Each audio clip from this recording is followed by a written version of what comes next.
System DCMSൽ എങ്ങനെ ഒരു അഡ്വക്കേറ്റിന് login ചെയ്യാം, അല്ലെങ്കിൽ പുതിയൊരു അക്കൗണ്ട് ക്രിയേറ്റ് ചെയ്യാം എന്നുള്ള കാര്യം നമുക്ക് നോക്കാം. അപ്പോൾ ആദ്യം ഗൂഗിളിൽ DCMS കോർട്ട് എന്ന് ടൈപ്പ് ചെയ്ത് കഴിഞ്ഞാൽ ഇങ്ങനെ ഒരു പേജ് വരും. അതിനകത്ത് ഫസ്റ്റ് ഓപ്ഷൻ ക്ലിക്ക് ചെയ്യുക. ഫസ്റ്റ് ഓപ്ഷൻ ക്ലിക്ക് ചെയ്ത് കഴിഞ്ഞാൽ പുതിയ ഇ ഫയലിംഗ് സർവീസസ് പോർട്ടലിൻ്റെ പേജ് ഓപ്പൺ ആയിട്ട് വരും. അതിനകത്ത് ലെഫ്റ്റ് സൈഡിൽ താഴെ ലോഗിൻ എന്ന് പറഞ്ഞൊരു ഓപ്ഷൻ ഉണ്ട്. അത് ക്ലിക്ക് ചെയ്യുക. അത് ക്ലിക്ക് ചെയ്ത് കഴിയുമ്പോൾ സൈൻ ഇൻ ചെയ്യാനുള്ള പേജിലേക്ക് പോകും. നമ്മൾ ഇ ഫയലർ എന്നുള്ള ഓപ്ഷനിലാണ് സൈൻ ഇൻ ചെയ്യേണ്ടത്.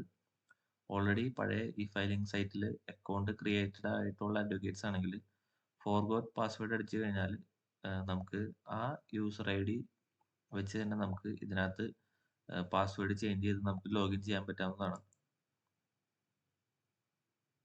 അപ്പോൾ അതിനായിട്ട് നമ്മൾ നമ്മുടെ പഴയ ഈ ഫയലിംഗ് സിസ്റ്റത്തിൽ ലിങ്ക് ചെയ്തേക്കുന്ന മൊബൈൽ നമ്പർ നമ്മളോട് കൊടുത്തതിന് ശേഷം സെൻഡ് OTP കൊടുത്താൽ നമുക്ക് മൊബൈലിലേക്ക് വന്ന OTP നമ്മളിവിടെ അടിച്ചു കൊടുക്കുക. അതിനുശേഷം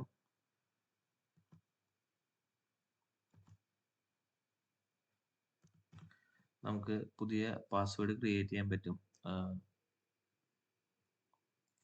നമുക്ക് വേണ്ട പുതിയൊരു പാസ്വേഡ് ക്രിയേറ്റ് ചെയ്തതിന് ശേഷം സെലക്ട് ചെയ്യുക. റീസെറ്റ് പാസ്വേഡ് കൊടുത്തു കഴിഞ്ഞാൽ നമുക്ക് പാസ്വേഡ് റീസെറ്റ് ആയിട്ട് കിട്ടും.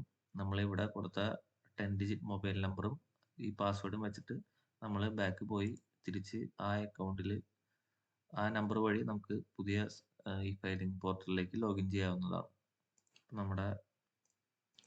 നമ്മുടെ മൊബൈൽ നമ്പർ ഇവിടെ ടൈപ്പ് ചെയ്ത് കൊടുത്ത് അതിനുശേഷം നമ്മൾ പുതിയതായിട്ട് ഇപ്പോൾ ക്രിയേറ്റ് ചെയ്ത പാസ്വേഡ്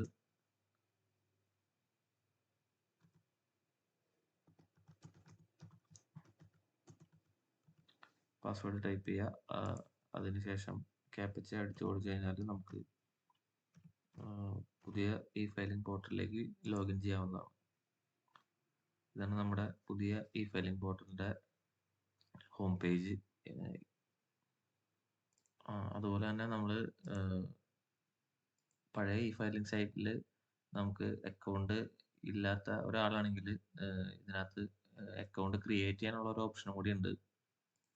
ഇവിടെ don't have an account register കൊടുത്തു കഴിഞ്ഞാൽ ഇതിനകത്ത് അഡ്വക്കേറ്റ്സിന് അക്കൗണ്ട് ക്രിയേറ്റ് ചെയ്യണമെങ്കിൽ ബാർ കൗൺസിലിൻ്റെ സർട്ടിഫിക്കറ്റ്, ഐഡന്റിറ്റി പ്രൂഫ്, ഫോട്ടോ എന്നിവയെല്ലാം അപ്ലോഡ് ചെയ്ത് കൊടുത്തതിന് ശേഷം വെരിഫിക്കേഷൻ ശേഷം പുതിയ അക്കൗണ്ട് ക്രിയേറ്റ് ചെയ്യും. അതിനകത്ത് ഇതുപോലെ തന്നെ യൂസർ ഐഡിയും നമുക്കൊരു പാസ്വേഡും സെറ്റ് ചെയ്ത് കൊടുത്താൽ ന്യൂ യൂസേഴ്സിന് ലോഗിൻ ചെയ്യാൻ പറ്റും. ഓൾമോസ്റ്റ് എല്ലാവരും പഴയ ഈ ഫയലിംഗ് സൈറ്റിൽ അക്കൗണ്ട് ഉള്ളത് ആയതുകൊണ്ട് വളരെ കുറച്ച് പേർക്ക് മാത്രമാണ് ന്യൂ അക്കൗണ്ട് ക്രിയേറ്റ് ചെയ്യേണ്ടി വരുള്ളൂ.